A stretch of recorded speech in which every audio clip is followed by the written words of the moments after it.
Hi, I'm Cheryl from Peace and Power Movement Services. And, I wanted to tell you a little bit about my story and how it was I got into wanting to work with people and their movement as a way to create positive change in their lives. And I've kind of actually struggled with this because I felt like I didn't have a very dramatic story.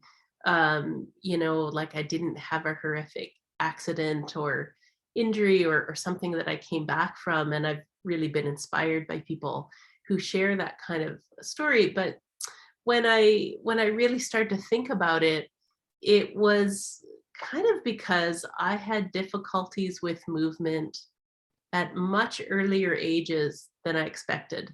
So in my 30s, I lived in an apartment that had two stories. And so every morning I had to go downstairs to get to the kitchen.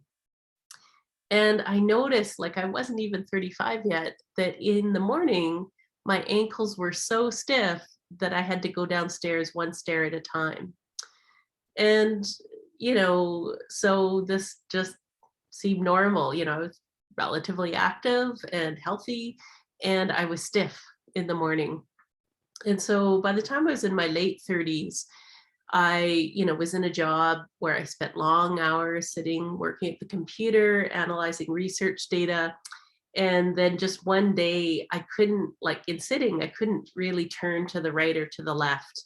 My hips and my back felt frozen. And so I had to, go to people and do something about that, get that fixed.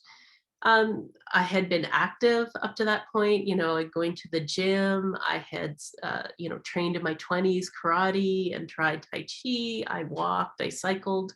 But really, since I've been 30, parts of me have felt much older than, old before their time. And so I realized that my most regular movement was sitting. And by sitting so much, I just lost sort of some basic ease and comfort in my movement.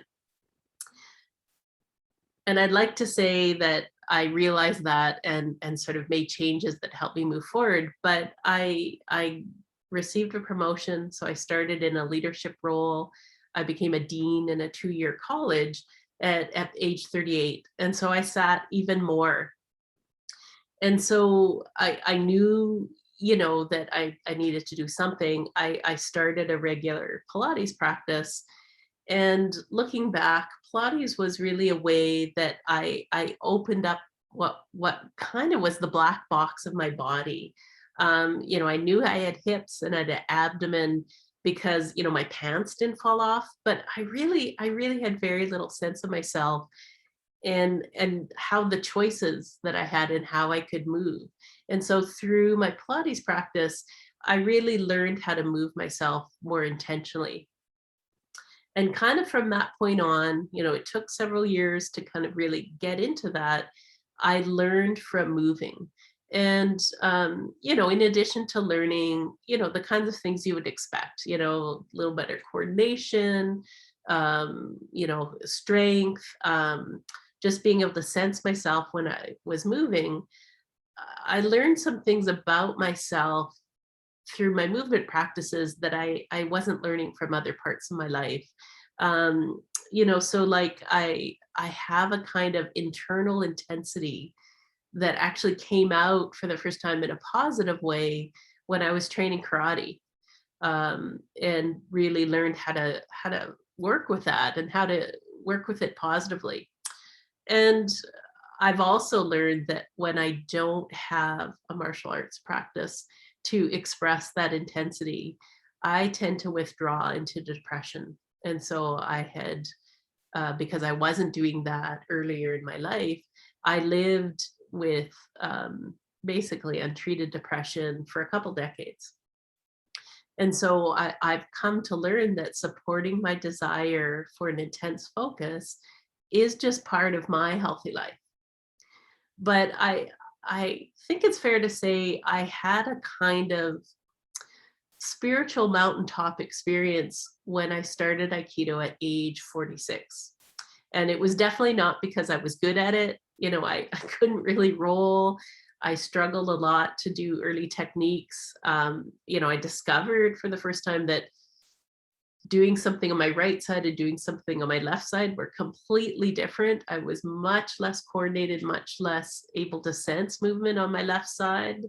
And so, even though the first year or two, I'm sweating, I'm moving in clumsy ways, and I would just ache the next day.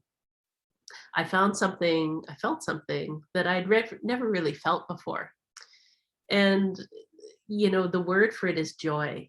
There was this unreasonable level of joy, especially given my beginner skills when I did Aikido.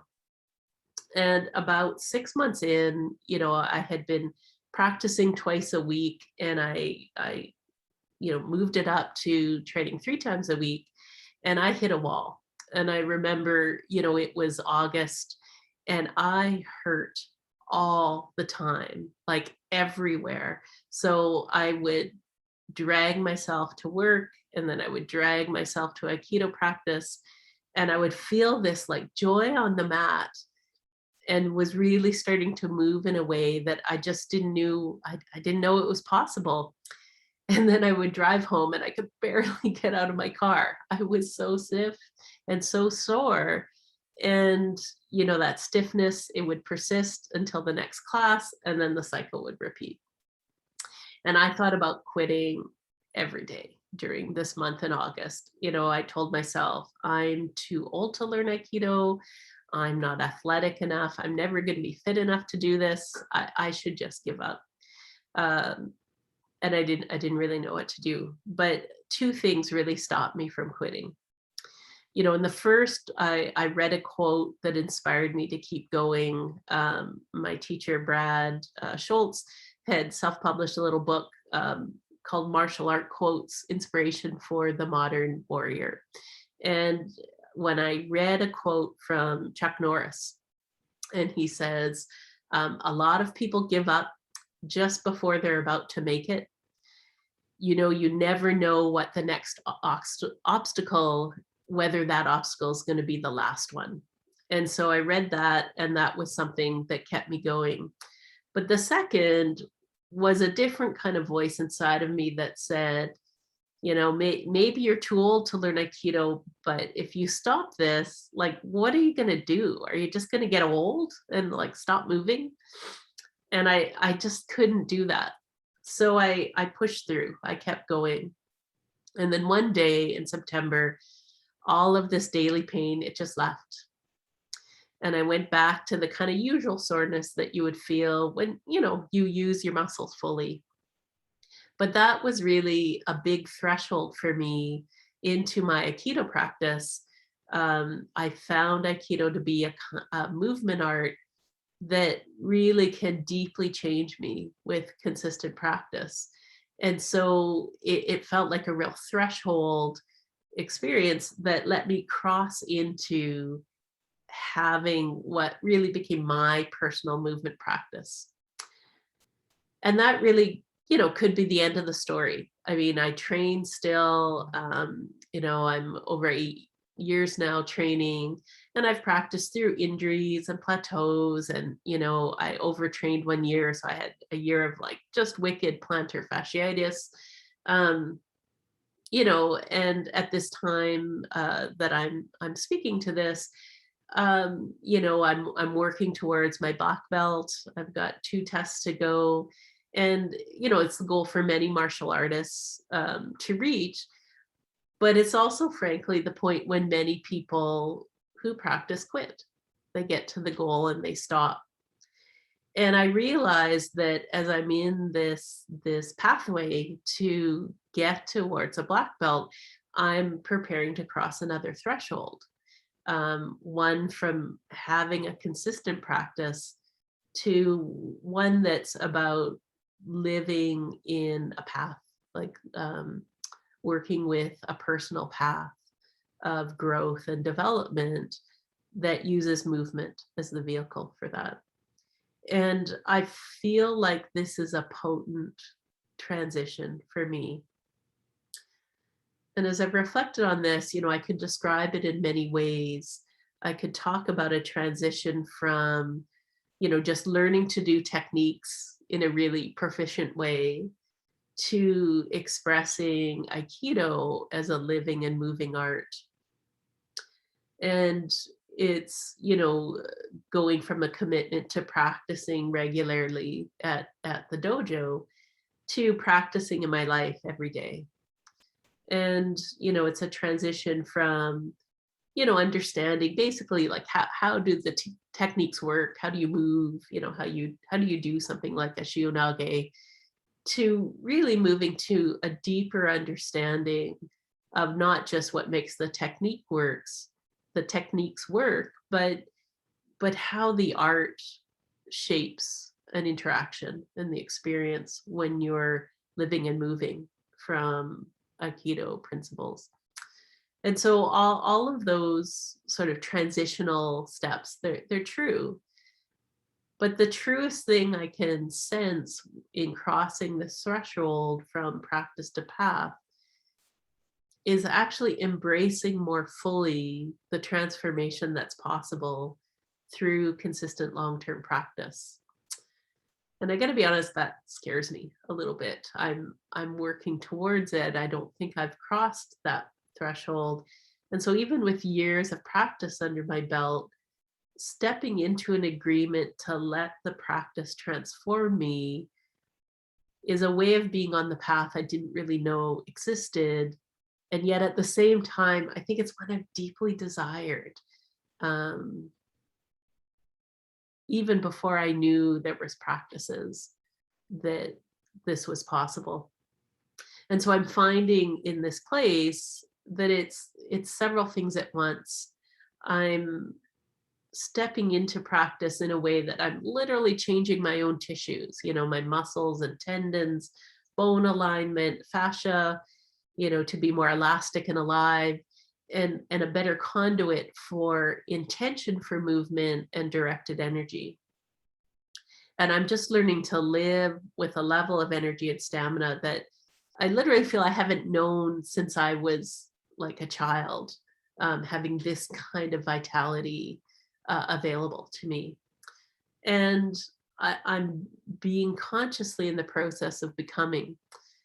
And I can't really tell you what's next, because what I find is every new sort of aha or discovery of what I can be changes the idea and also what I can do from that way of being. And they say you get out of it what you put in. So in shifting from practice to path, it's only asking all of me, which is something I've actually resisted for a long time. But the rewards of this kind of commitment feel precious to me. I'm growing an increasingly unflappable calm, both on the mat and in my life. I'm learning to connect with a power and a strength that is much less to do about hard muscles and much more about being a connected being on the ground, supported from the ground and just in greater harmony with the earth in a way that's not just a nice idea, but a sort of felt experience every day. And so, years ago, I think an early whisper of this desire to not just find a practice, but find a path. I used to use a tagline on my email signature that said, become yourself and go all the way with that. And I'm really starting to realize that's my path. And that's what this threshold I'm stepping through is leading me towards. So that's, really the true story of how I came to want to work with people around movement and how that can really lead them to become themselves and to become themselves fully in their lives.